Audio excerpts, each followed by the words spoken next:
छत्रपती शिवाजी महाराज की, धर्मवीर छत्रपती संभाजी महाराज की। जय भवानी, जय भवानी। हिंदवी स्वराज्याचे सरसंस्थापक छत्रपती शिवरायांना मानाचा मुजरा करतो। भारतीय राज्यघटनेचे शिल्पकार भारतरत्न डॉक्टर बाबासाहेब आंबेडकर यांना मानवंदना अर्पित करतो।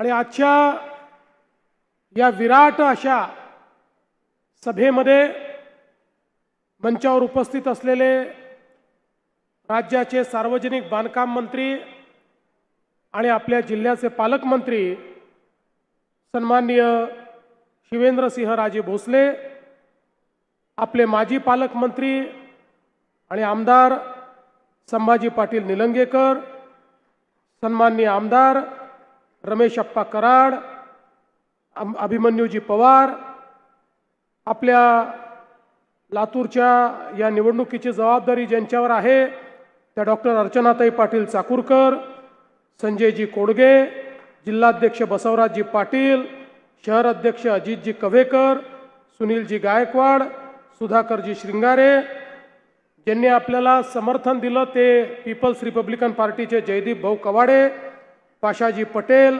शिवाजीराव कव्हेकर, बबरूवान खांदारे, गोविंद अण्णा केंद्रे, त्र्यंबकजी भिसे, अरविंद पाटील निलंगेकर, दिलीपजी देशमुख, गणेशराव हाके, राहुलजी केंद्रे, शैलेश भाऊ लाहोटी, अमोल निवदे, गुरुनाथ मगे, देवीदास काळे, शैलेश गोजमगुंडे, संजय हलगरकर, स्वातीताई हुंडे, त्याचप्रमाणे शोभाताई अकनगिरे, स्वप्नील वंते, संजय गिर, निखिल गायकवाड, राहुल भुतळा, निर्मलाताई कांबळे, सुरेश जाधव, काकासाहेब चौगुले, रोहित पाटील, गोपाळ वांगे, सचिन सुरवसे, मंचावर उपस्थित आपले सर्व मान्यवर, विशेष रूपाने या ठिकाणी उपस्थित असलेले लातूर महानगरपालिकेकरता आपल्या सगळ्यांचा आशीर्वाद घेण्याकरता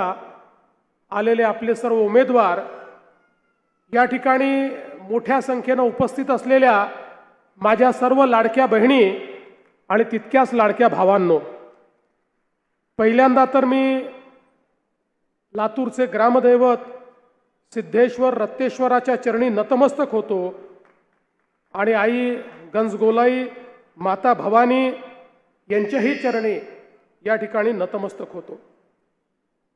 खरं म्हणजे लातूर ही एक अशी भूमी आहे की ज्यांनी या महाराष्ट्राला खूप मोठ्या प्रमाणात नेतृत्व दिलं। आपल्याला कल्पना आहे या ठिकाणी चाकूरकर साहेबांचा उल्लेख झाला। चाकूरकर साहेबांचं जर आपण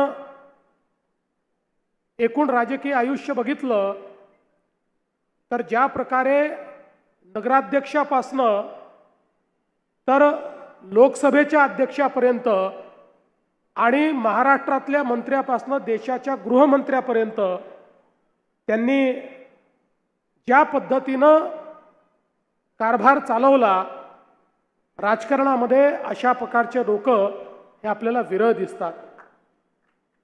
त्याचप्रमाणे शिवाजीराव पाटील निलंगेकर साहेब असतील किंवा ज्यांनी या लातूरला एक वेगळी ओळख दिली ते माजी मुख्यमंत्री विलासरावजी देशमुख असतील। खऱ्या अर्थानं विलासरावजी देशमुख एक असं नाव आहे की जे पक्षाच्या पलीकडे ज्या नेत्यांचा आपण या महाराष्ट्राच्या जडणघडणीमध्ये मोलाचा वाटा आहे म्हणून ज्यांचा आपण आदर करतो त्यातलं एक प्रमुख नाव हे विलासराव देशमुखांचं आहे।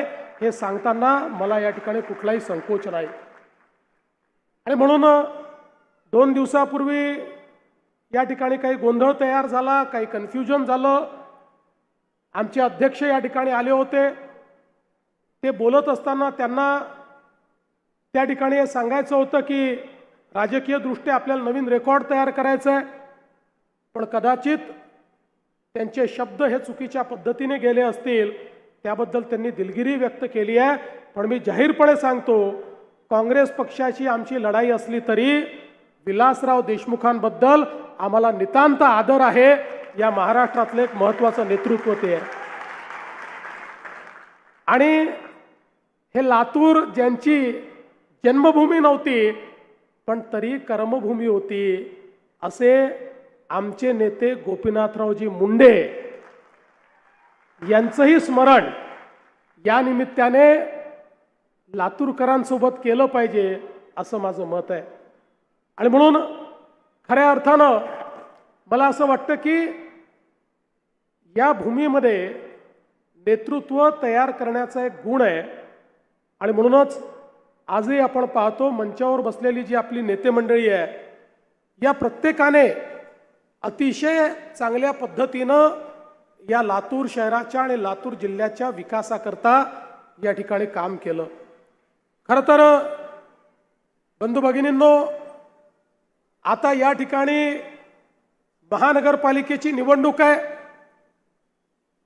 विधानसभेच्या निवडणुकीच्या वेळी डॉक्टर अर्चनाताई पाटील यांनी ज्या प्रकारे लातूरमध्ये एक प्रचंड मोठी लढत दिली, विजयाच्या जवळ पोचल्या होत्या, थोडक्यानी राहिल्या, पण आता ती कसर लातूरकर या महानगरपालिकेच्या निवडणुकीत भरून काढल्याशिवाय राहणार नाही, हा विश्वास मला पूर्णपणे आहे.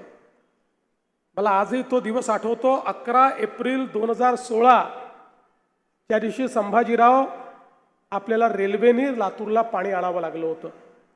आणि त्यावेळी आपण ठरवलं की आज आपल्याला लातूरला रेल्वेने पाणी आणावं लागतंय, पण या संकटातून आपल्याला संधीमध्ये त्याचं रूपांतर करायचं आहे.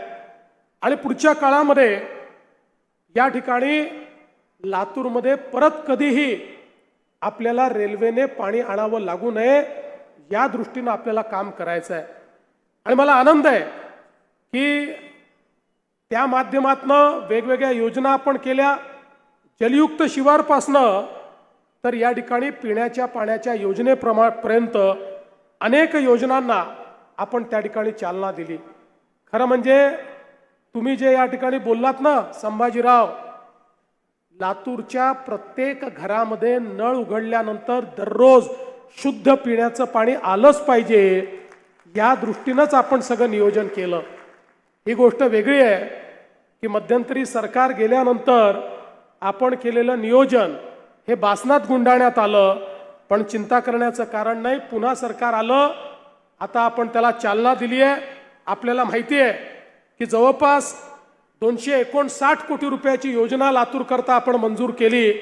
22% कामही त्याचं पूर्ण झालेलं आहे.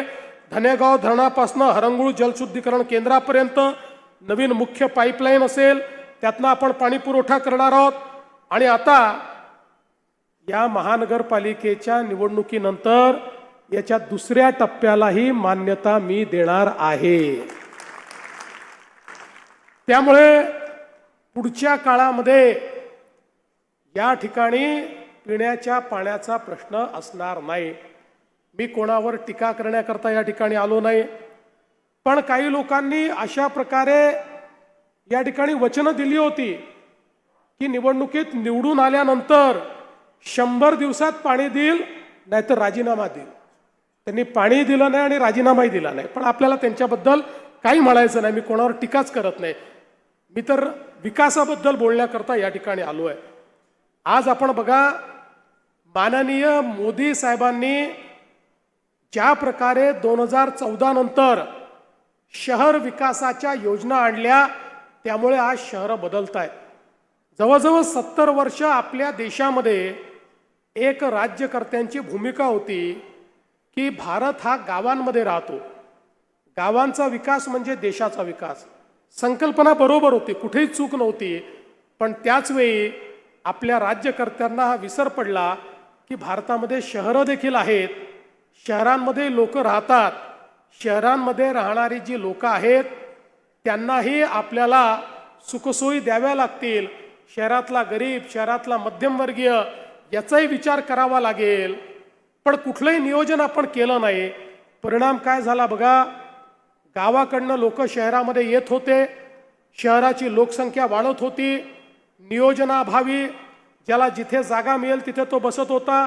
अतिक्रमणं होत होती, झोपडपट्ट्या बसत होत्या. मग पिण्याच्या पाण्याच्या समस्या तयार झाल्या. मग घनकचऱ्याचा प्रश्न निर्माण झाला. नालीमधनं गटारी व्हायला लागली. दुर्गंधी, मच्छर अशा पद्धतीची शहरांची अवस्था झाली.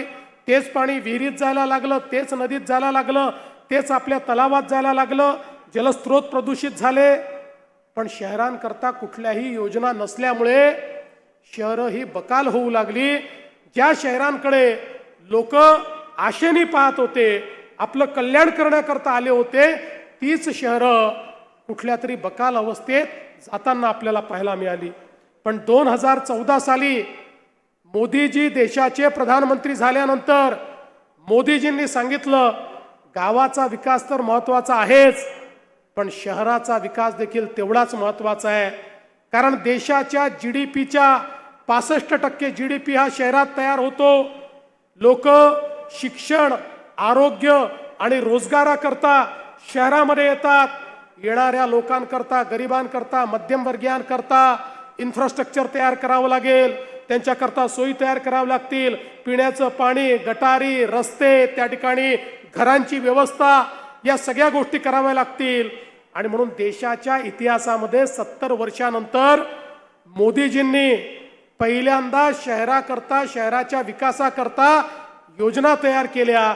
ज्यामध्ये स्मार्ट सिटीची योजना असेल, अमृत भारत शहरांची योजना असेल, ज्यामध्ये स्वच्छ भारत शहरी मिशन असेल, ज्यामध्ये प्रधानमंत्री आवास योजना शहरी असेल, अशा अनेक योजनाच्या माध्यमातून हजारो कोटी रुपये हे शहरांकरता देणं सुरू केलं.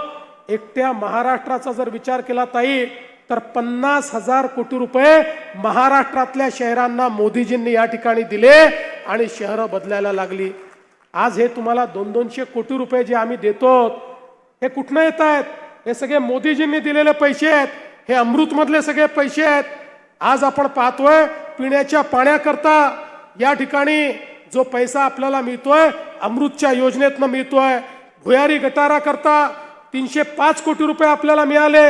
हा सगळा अमृतचा पैसा आहे, माननीय मोदी साहेबांनी दिलेला पैसा आहे, की ज्याच्या माध्यमातून या ठिकाणी आपण भुयारी गटाराची योजना करतोय.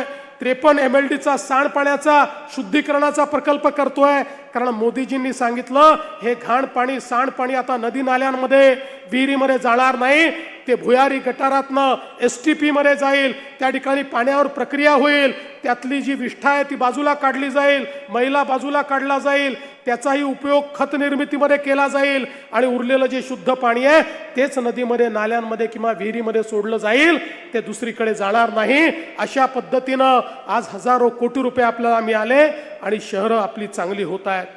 आज आपण बघा, मागच्या काळामध्ये शहरांमध्ये घनकचऱ्याचे ढीग होते.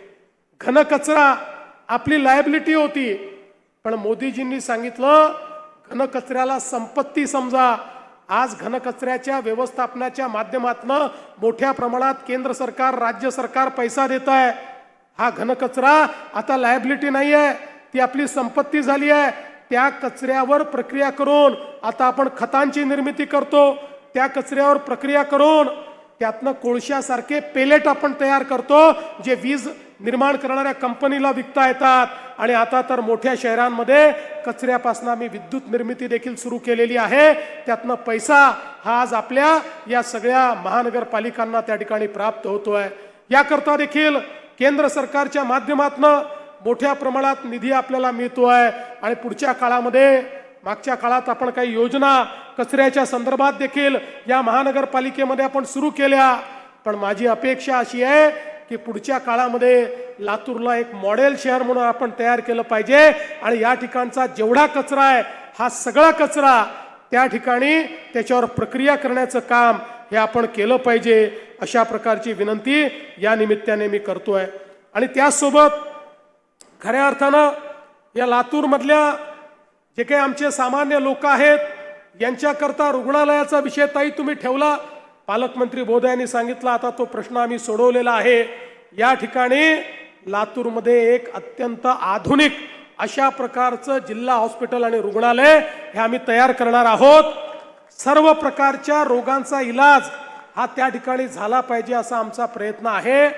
आणि हे करत असताना मला हे देखील आपल्या लक्षात आणून दिलं पाहिजे की मागच्या काळामध्ये महात्मा फुले जनआरोग्य योजनेचाही आपण विस्तार केला आणि या योजनेच्या माध्यमातून प्रत्येक व्यक्तीला त्याच्याकडे कुठलं रेशन कार्ड आहे नाही आहे, काय कागदपत्र आहे, या कुठल्याही गोष्टीचा विचार न करता प्रत्येक गरीबाला, मध्यमवर्गीयाला, प्रत्येक व्यक्तीला 5 लाखापर्यंतचा इलाज आता आपण मोफत केला आहे। त्याचं ऑपरेशन आपण मोफतमध्ये करतो। आणि एवढंच नाही तर पूर्वी 1200 आजारांवर मोफत उपचार व्हायचा, आता 6 महिन्यापूर्वी 4 महिन्यापूर्वी आम्ही त्यात निर्णय केला, आता 2400 आजार त्याच्यामध्ये समावेश केले आहेत। 2400 आजारावर आता कोणालाही एकही पैसा खर्च करावा लागणार नाही। आणि 10 आजार आम्हाला असे लक्षात आले की ज्या आजारांमध्ये 5 लाखात होत नाही, त्या आजारांमध्ये त्यापेक्षा जास्त पैसे लागतात। अशा 10 आजारांमध्ये 35 लाख रुपयापर्यंत आम्ही इलाज मोफत करण्याचा निर्णय घेतलेला आहे। आणि म्हणून एकीकडे मोफत इलाज तर करणारच आहोत, पण दुसरीकडे त्या इलाजाकरता चांगल्या व्यवस्था, चांगले दवाखाने, खाजगी असतील, सरकारी असतील, सरकारी क्षेत्रामध्ये कॅन्सरची ग्रीड आपण तयार करतो, कॅन्सर हॉस्पिटल आपण तयार करतो। आणि म्हणून या सगळ्या गोष्टी या ठिकाणी लातूरमध्ये तयार करण्याचा प्रयत्न हा निश्चितपणे आपण करणार आहोत। आपल्याला कल्पना आहे या ठिकाणी भारतरत्न डॉक्टर बाबासाहेब आंबेडकर यांच्या 75 फुटाच्या पुतळ्याचा एक 22 कोटीचा आम्हाला त्या ठिकाणी आराखडा मिळाला होता। त्याच्या पहिल्या टप्प्याचे 10 कोटी रुपये आपण दिलेले आहेत आणि उरलेला निधी देखील त्या ठिकाणी आपल्या सरकारच्या माध्यमातून आपण देणार आहोत। आपण लातूरच्या नाट्यगृहाला देखील पहिल्या टप्प्याचे 15 कोटी दिले आहेत, 26 कोटी रुपये अजून द्यायचे आहेत। एक अत्यंत आधुनिक अशा प्रकारचं नाट्यगृह या ठिकाणी तयार करायचं आहे, त्याकरता देखील आपण उरलेला निधी देणार आहोत। शादीखाना असेल किंवा इतर सगळे कामं असतील, ही सगळी कामं या ठिकाणी आपण निश्चितपणे करणार आहोत। आणि म्हणून आपण हे लक्षात घेतलं पाहिजे की या सगळ्या कामांकरता निधी उपलब्ध करून देण्याचं काम आपल्या सरकारच्या वतीनं होत आहे। केशवराज मंदिर असेल, भक्तनिवासाची कामं असतील, या सगळ्या कामं आपण या ठिकाणी करतो। आणि हे सगळं करत असताना आज लातूरमध्ये ट्रॅफिकचा प्रश्न मोठ्या प्रमाणात उभा राहिलेला आहे। आणि विशेषतः छत्रपती शिवाजी महाराजांचा जो पुतळा आहे, तो जो चौक आहे, त्या ठिकाणी खऱ्या अर्थानं ट्रॅफिकचाही प्रश्न आहे आणि त्या ठिकाणच्या विकासाचाही प्रश्न आहे।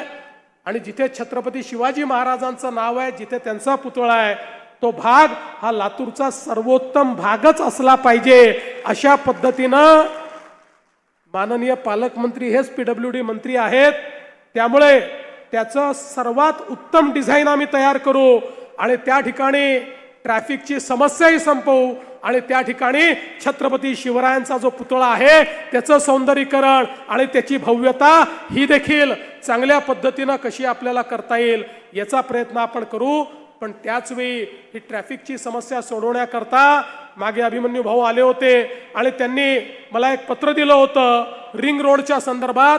मला सांगताना आनंद वाटतोय, ऑलरेडी त्या संदर्भातला प्रस्ताव हा माननीय गडकरी साहेबांकडे पाठवलेला आहे आणि आता या लातूरला आम्ही रिंग रोड तयार करणार आहोत। म्हणजे हा सगळा मेजर ट्रॅफिक बाहेरून गेला तर या ठिकाणी आपल्याला लातूरचा ट्रॅफिकचा जो प्रश्न आहे तो आपल्याला निश्चितपणे सुधारवता येईल। नगरोत्थानमधनं 78 कोटी रुपये आपण रस्त्यांकरता दिलेले आहेत। या ठिकाणी जो काही विलासराव देशमुख मार्ग ते शिवाजी चौक असा जो काही रस्ता आहे त्याच्याही विकासाच्या संदर्भात आपण एक प्रस्ताव मंजूर केला आहे। शहरामध्ये शॉपिंग कॉम्प्लेक्सच्या संदर्भात आपण त्या ठिकाणी एक मान्यता देतो।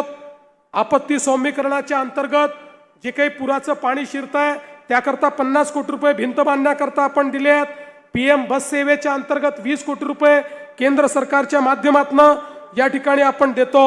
आणि एवढंच नाही तर वेगवेगळ्या पद्धतीनं लातूरला आधुनिक करण्याचा प्रयत्न आपला चाललेला आहे। आज अर्चनाताईंनी या ठिकाणी सांगितलं ही जुनी मागणी आहे, आमच्या लिंगायत समाजाची जी रुद्रभूमी आहे त्या रुद्रभूमीच्या संदर्भात काही अडचणी आल्या आहेत। मी तुम्हाला आश्वस्त करतो, पुढच्या 4 ते 5 महिन्यामध्ये या सगळ्या अडचणी या दूर करून कुठल्याही परिस्थितीत आमच्या लिंगायत समाजाकरता ही जी काही या ठिकाणी रुद्रभूमी आपल्याला द्यायची आहे, ती रुद्रभूमी देण्याचं काम हे आपण राज्य सरकारच्या माध्यमातून करू आणि त्या माध्यमातून हा प्रश्न देखील सोडवण्याचा प्रयत्न आपला असणार आहे. आपल्याला कल्पना आहे, मागच्या काळामध्ये आमचे संभाजी भैया, अभिमन्यू भाऊ या सगळ्यांनी प्रयत्न केला आणि त्या माध्यमातून आपण लातूरला रेल्वेची कोच फॅक्टरी दिली. ही रेल्वेची कोच फॅक्टरी आता त्या ठिकाणी अंतिम टप्प्यात मोठं काम चालू होत आहे. त्या संदर्भात पुढच्या काळामध्ये मेट्रो आणि आपल्या ज्या अमृत भारत ट्रेन्स आहेत, वंदे भारत ट्रेन्स आहेत, त्याची निर्मिती तिथे होणार आहे. काही लोक प्रश्न विचारायचे, इथे खरोखर काही होणार आहे का? आज ते जाऊन पाहू शकतात आणि मी तुम्हाला दाव्यानं सांगतो, पुढच्या काळामध्ये तिथे जे आपण प्लॅन तयार केले आहेत, त्या प्लॅनमुळे किमान 10,000 आमच्या लातूरच्या तरुणांना त्या रेल्वे कोच फॅक्टरीमध्ये त्या ठिकाणी रोजगार मिळेल अशा प्रकारची व्यवस्था आपण केली आहे. पण एक गोष्ट माझ्या लक्षात आली, ज्यावेळेस मी समृद्धी महामार्ग तयार केला, अनेक लोकांनी विरोध केला, पण आज समृद्धी महामार्गाने काय किमया केली? समृद्धी महामार्गामुळे देशामध्ये, राज्यामध्ये नवीन मॅग्नेट तयार झाले, नवीन इंडस्ट्रियल एरिया तयार झाले. नागपूर सारखा एरिया हा आता मोठ्या प्रमाणात औद्योगिकरण झालं. मराठवाड्यामध्ये जालना आणि छत्रपती संभाजीनगर हे नवीन मॅग्नेट तयार झालं. आज देशाच्या इलेक्ट्रिक व्हेकलची सर्वात मोठी कॅपॅसिटी ही मराठवाड्यामध्ये छत्रपती संभाजीनगरला आम्ही तयार करू शकलो, कारण त्या ठिकाणी आपण त्याला पोर्टशी जोडलं आणि समृद्धी महामार्ग तयार केला. त्या महामार्गावर जेवढे जिल्हे येत आहेत त्या प्रत्येक जिल्ह्याचा कायापालट आता त्या महामार्गामुळे होतोय. आणि म्हणून माझ्या हे लक्षात आलं की मराठवाड्यातल्या इतर जिल्ह्यांचा जर आपल्याला कायापालट करायचा असेल तर त्यांना मुंबईशी जोडणं गरजेचं आहे. मुंबईशी जोडल्याशिवाय तो कायापालट होऊ शकत नाही. आणि म्हणून लातूरला देखील या ठिकाणी मोठ्या प्रमाणात औद्योगिक जिल्हा जर आपल्याला करायचा असेल तर लातूर ते मुंबईची कनेक्टिव्हिटी, लातूरपासनं JNPT पोर्ट आणि लातूरपासनं वाढवणचं बंदर हे दोन जर आपण जवळ आणलं तर लातूरमध्ये उद्योग हे मोठ्या प्रमाणात येतील. आणि म्हणून आम्ही हा निर्णय केला की आता लातूर ते मुंबई हे अंतर कमी करायचं आणि नवीन सुपर एक्सप्रेसवे लातूरपासून मुंबईपर्यंत आम्ही नेतोय. 5 तासामध्ये आपण त्या ठिकाणी पोहोचणार आहोत. त्या ठिकाणी एक बोगदा आम्ही तयार केलाय, त्या बोगद्याने JNPT किंवा आपल्या अटल सेतूपर्यंत पोहोचणार आहोत आणि अटल सेतूवरनं पुढच्या 25 मिनिटांमध्ये तुम्ही मुंबईमध्ये पोहोचणार आहात. अशा पद्धतीनं लातूरकरांना मुंबईजवळ आणण्याचं काम केलं आहे. हे केवळ ज्या नेत्यांना मुंबईला जायचं आहे त्यांच्याकरता किंवा ज्या पर्यटकांना मुंबईला जायचं आहे किंवा ज्यांना कामाने मुंबईला जायचं आहे त्यांच्याकरता हा रस्ता नाही आहे. मी तुम्हाला सांगतो, लातूरच्या औद्योगिक प्रगतीचा महामार्ग हा लातूर मुंबई मार्ग होणार आहे. मी आजच सांगतो, ज्यावेळी मी समृद्धीचं सांगायचो की समृद्धी झाला की आमच्या संभाजीनगर आणि जालन्याचं चित्र बदलेल, लोक मला वेड्यात काढायचे. आजची परिस्थिती आहे, सगळ्यात मोठं औद्योगिक क्लस्टर तिथे आम्ही तयार केलं. सगळ्या जमिनी संपल्या, सगळे भूखंड संपले. आता 10,000 एकर अजून जमीन त्या ठिकाणी अधिग्रहित करून उद्योगाला आम्ही देतोय. उद्योग लाईनीमध्ये लागलेले आहेत आणि आमच्याजवळ जागा उरलेली नाही. तीच स्थिती मला या ठिकाणी लातूरची बघायची आहे आणि म्हणून हा महामार्ग आपण तयार केलेला आहे. बंधू भगिनींनो, खऱ्या अर्थानं मी आपल्याला एवढंच सांगण्याकरता आलो आहे, लातूरचा विकास हे एकमेव आमचं ध्येय आहे. आज ही जी महानगरपालिका या ठिकाणी आहे, या महानगरपालिकेच्या माध्यमातनं एक अतिशय उत्तम अशा प्रकारचं लातूर आपल्याला तयार करायचं आहे. आणि संभाजीराव, आपण खूप योग्य मागणी केली. चाकूरकर साहेबांचं स्मारक या महानगरपालिकेमध्ये झालं पाहिजे, ही आपली मागणी अतिशय उत्तम आहे. आणि त्याकरता तुम्ही स्मारकाचा आराखडा बनवून राज्य सरकारकडे पाठवा. महानगरपालिकेच्या पैशाने नाही, राज्य सरकारच्या पैशाने हे स्मारक त्या ठिकाणी आपण तयार करू. ही महानगरपालिका पुढच्या 5 वर्षाकरता भारतीय जनता पक्षाच्या झेंड्याखाली जर आपण आणली, मी तुम्हाला आश्वस्त करण्याकरता आलो आहे, या लातूरचा चेहरा बदलवण्याचं काम आम्ही करू. या लातूरकरांच्या आशा आकांक्षा अपेक्षा या ठिकाणी पूर्ण करण्याचं काम आम्ही करू. आम्ही केवळ आश्वासन देणारे नेते नाही आहोत, जे आश्वासन देतो ते पूर्ण करणारे नेते आम्ही आहोत. आमचा ट्रॅक रेकॉर्ड आहे. तुम्ही बघा, विधानसभेच्या निवडणुकीमध्ये एक प्रचंड मोठं बहुमत मिळालं. एकट्या भाजपला 137 जागा मिळाल्या. लोक म्हणायला लागले या भाजपवाल्यांना आता इतक्या जागा मिळाल्या की आता हे भाजपवाले लाडकी बहीण योजना बंद करून टाकतील. लाडक्या बहिणींनो, आता 1 वर्षापेक्षा जास्त काळ झाला लाडकी बहीण योजना बंद झाली नाही. आणि तुम्हाला सांगतो, जोपर्यंत तुमचा देवाभाऊ मुख्यमंत्री आहे लाडकी बहीण योजना बंद होणार नाही. पण या निमित्ताने मला आमच्या सगळ्या नेत्यांना सांगायचं आहे, आता ताई आमच्या लाडक्या बहिणींना केवळ लाडक्या बहीण ठेवायचं नाही आहे. आता माझ्या लाडक्या बहिणींना तुम्हाला लखपती दीदी बनवायचं आहे. आता मोदीजींनी लाडक्या बहिणींकरता लखपती दीदी ही योजना या ठिकाणी आणलेली आहे. आणि रमेश अप्पा, आपल्या महाराष्ट्रामध्ये ऑलरेडी 50 लाख लखपती दीदी मी बनवून चुकलेलो आहे. आता 1 कोटीकडे आकडा चाललेला आहे. 1 कोटी आमच्या लाडक्या बहिणी या लखपती दीदी होतील. मी पुढच्या वेळेस आल्यानंतर लातूरच्या सगळ्या नेत्यांना विचारणार आहे, माझ्या लातूर महानगरपालिकेच्या क्षेत्रामध्ये किती लखपती दीदी तुम्ही तयार केल्या. या सगळ्या नगरसेवकांना आणि महापौरांना विचारणार आहे की तुम्ही या लातूर शहरामध्ये किती लखपती दीदी तयार केल्या. माझ्या लातूर शहराचा क्रमांक लखपती दीदीच्या योजनेतही पहिला असला पाहिजे.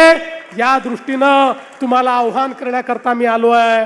आणि म्हणून बंधू भगिनींनो, या लातूरमध्ये आपल्याला विकासाकडे जायचं आहे. कोणावर टीका मला करायची नाही, कोणाबद्दल बोलायचं नाही. याचं कारण आमच्याकडे केलेलं सांगायला आहे, करायचं विजन आहे, परिवर्तन करायचं आहे. सामान्य माणसाच्या जीवनामध्ये एक नवीन अशा प्रकारची पहाट आणायची आहे. मी एक गोष्ट अजून सांगू इच्छितो, मी ज्याचा उल्लेख करायचं राहिलं, मोदीजींनी आपल्याला गरिबाकरता 30 लाख घरं दिले आहेत. आणि त्यासोबत शहरामध्ये प्रधानमंत्री आवास योजनेमध्ये गरिबांकरता घरं हे आपल्याला पाहिजे त्या प्रमाणात मिळणार आहे.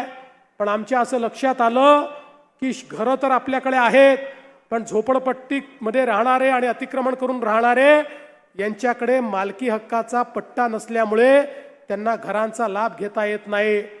2च महिन्यापूर्वी महाराष्ट्राच्या मंत्रिमंडळाने निर्णय घेतलाय, झोपडपट्टीमध्ये राहणारा किंवा अतिक्रमण करून राहणारा जो रहिवासी आहे त्या प्रत्येकाला त्याच्या जमिनीचा मालकी हक्काचा पट्टा आपण देणार आहोत. त्याचं PR कार्ड देणार आहोत. त्यामुळे संभाजीराव, ही महानगरपालिका निवडून आल्यानंतर पहिली जबाबदारी ही आहे की जेवढे लोक या ठिकाणी झोपडपट्टीत राहतात त्या सगळ्यांची यादी तयार करा. आपल्या नियमाप्रमाणे त्यांना मालकी हक्काचा पट्टा द्या. आणि त्यानंतर जेवढे लोक कच्च्या घरात राहतात, जेवढे, त्या सगळ्यांचा प्रस्ताव तुम्ही राज्य सरकारकडे पाठवा. तेवढी पक्की घरं ही प्रधानमंत्री आवास योजनेच्या माध्यमातून या लातूर शहराला आम्ही मंजूर करून देऊ. आणि त्या माध्यमातून निश्चितपणे लातूर शहरामध्ये आपल्या गरिबांकरता चांगली घरं तयार करण्याचं काम हे महानगरपालिकेच्या माध्यमातून आपण हातामध्ये घेऊ. मी आज पुन्हा एकदा लातूरकरांना विनंती करतो, 15 तारखेला निवडणूक आहे. 15 तारखेला आपण मतदान केंद्रावर जा. गेल्यानंतर मशीनमध्ये ज्या ज्या ठिकाणी कमळ दिसेल 4-4 मतं द्यायची आहेत.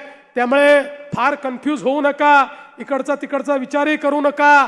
जिथे 4 कमळं आहेत ती 4ही कमळं दाबा आणि त्या ठिकाणून परत या. 15 तारखेला कमळाची चिंता तुम्ही करा. 16 तारखेपासून 5 वर्ष तुमची चिंता आम्ही सगळे मिळून करू, हा विश्वास तुम्हाला देतो. आणि माझं बोलणं संपवतो. धन्यवाद. जय हिंद, जय महाराष्ट्र. सगळ्यांनी आपल्या जागेवर उभा